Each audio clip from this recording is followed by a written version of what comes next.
In this video, we're going to talk all about how to say no, and I'll walk you through 7 steps to say no effectively. Coming up next.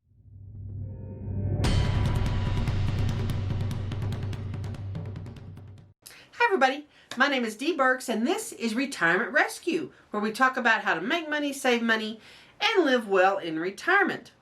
Well, a lot of things we talk about have to do with maybe starting an extra side gig, maybe making more time in your day to do the things that will get you to your goals. We talk about all those kinds of things on this channel. Well, inevitably, if you're going to put something new into your life, that means something old has to go. And what does that mean? Saying no.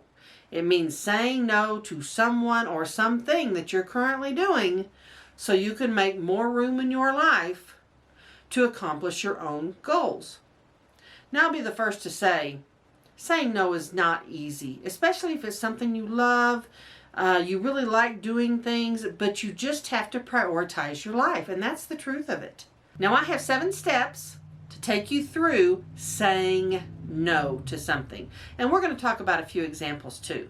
But the very first one is you need to sit down and have a conversation about what you're going to say no to. And in that conversation, you need to actually say no. I cannot tell you how many people dance around it. They don't want to hurt anyone's feelings.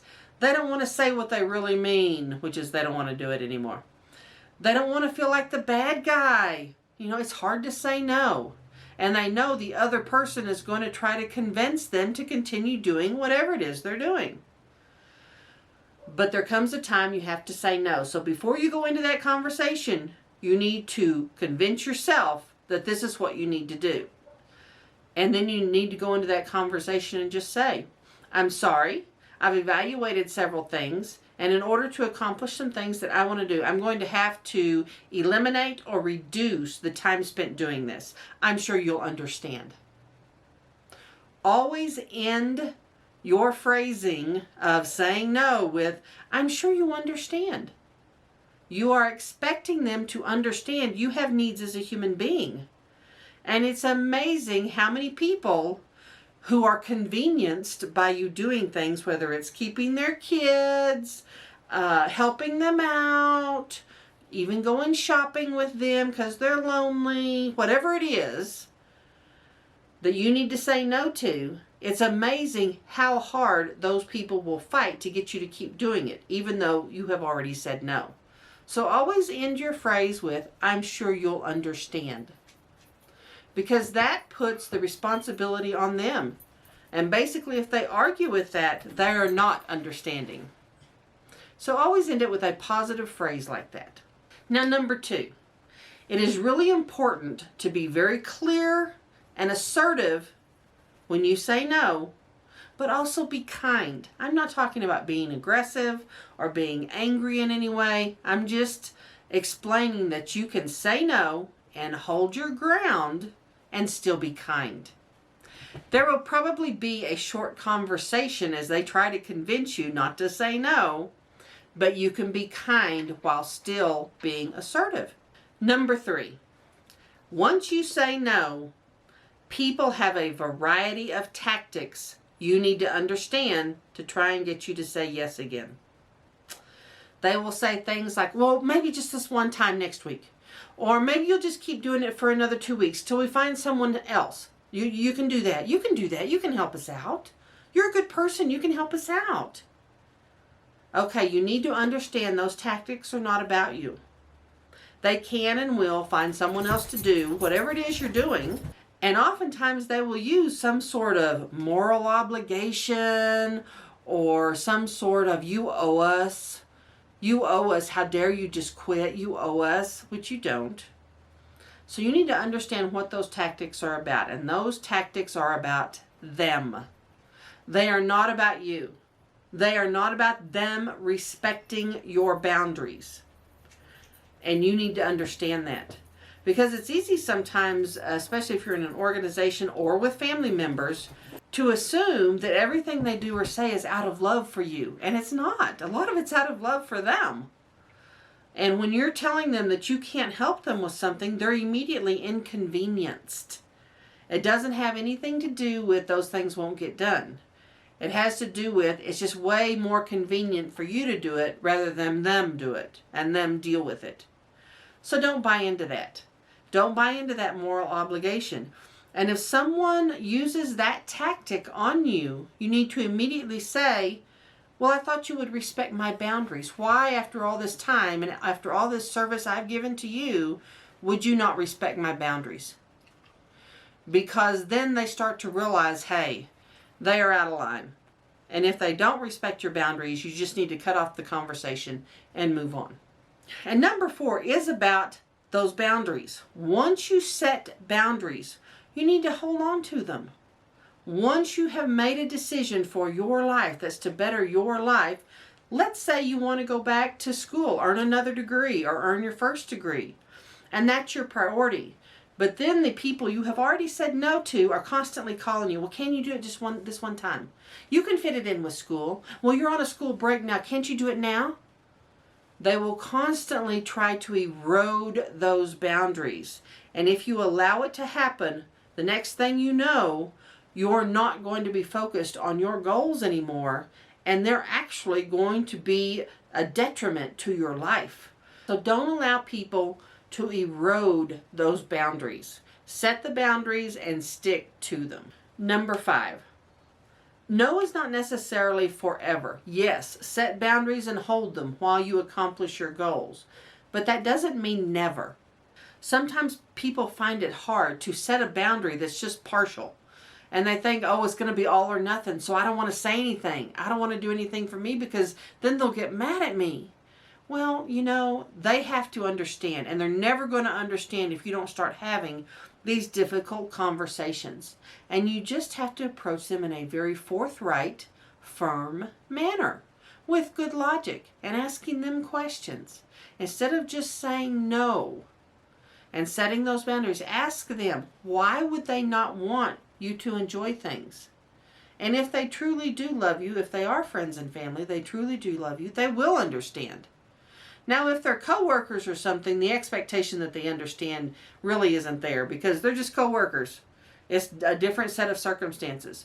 But honestly, dealing with friends and family is much harder than dealing with people you know from work. That is just a whole different ballgame.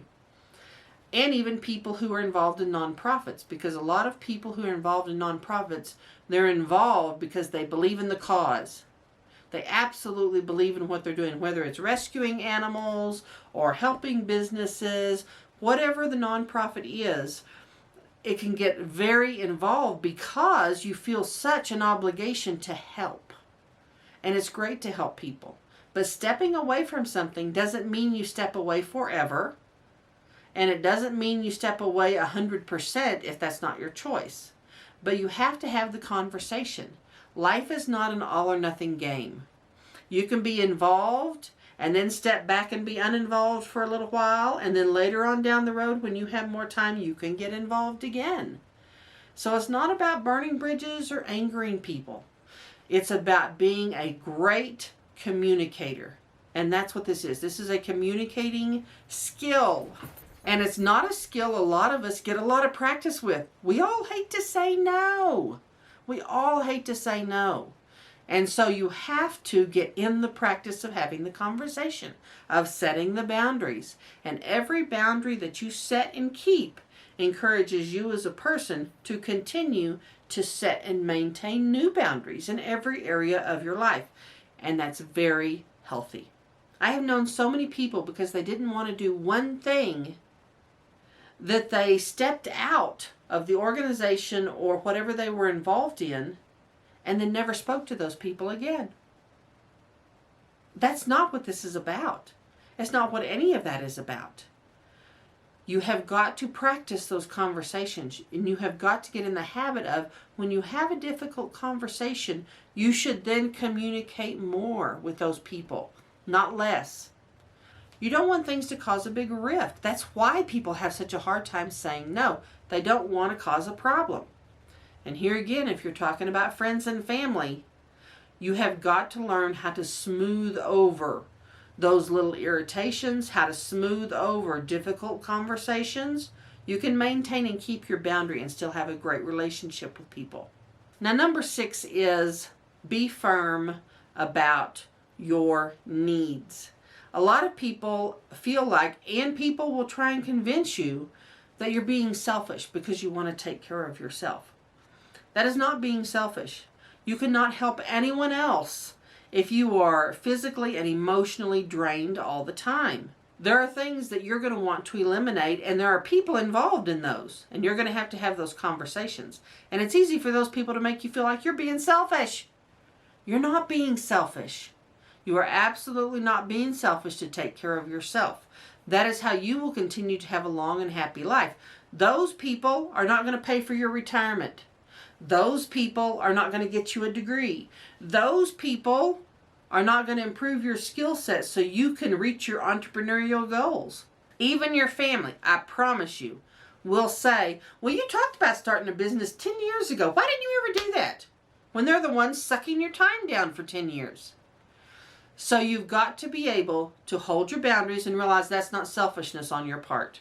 And the last one is, once you say no, you will learn how powerful it truly is.